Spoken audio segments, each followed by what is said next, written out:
شما را شما مدرد میکنن ای تنی دماد و دخترم همه شما اولا به شما بخت سفید عمری دراز بخت سفید تنی صحت پروردگار بخت سفید بینه عمری دراز بینه تنی صحت بینه یک دیگر فهمی کنه حرمت یک دیگر کنه و یک وقت سالی دیگه همه چطوری گریه چیز همیشه در خدمت پدر و مادر باشه نه سال دیگه همه چطوری در خانه داماد ما گریه تیفلک باشه بگن اپجا میگه بیا من ویردار شدم همه ششتگی ها را به مراد و مقصدشان برسونن این که اینک خشتو این داماد خشتو مبارک باشه این بچه کلام کردیم ما یه نعمت الله جان بارم شما را تبریک میکنم لطفیه جان شما را تبریک میکنم همه ششتگی ها خوش آمده و این توی تعزیت نبیره من همه تا خوش آمده رحمت به همه شما که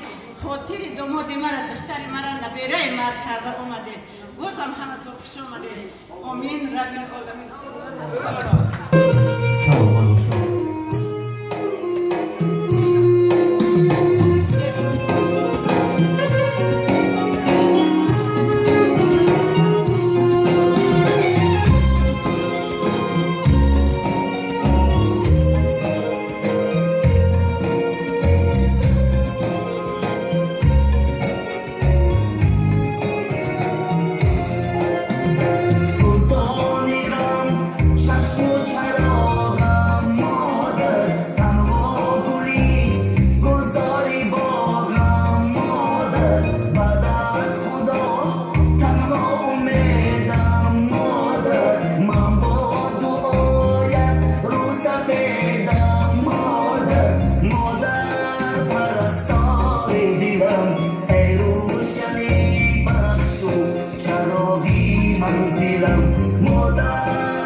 چراغی منزلم مادر از کار دیرم ای روشنی بخش چراغی منزلم مادر.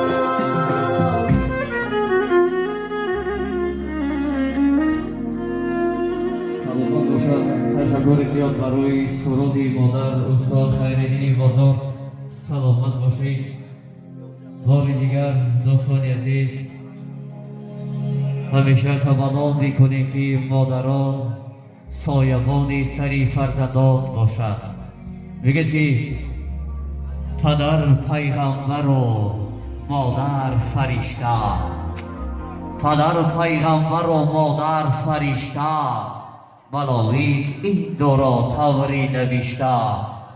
پدر شمع است و مادر ماهی تابان، پدر جان است و مادر جان انسان.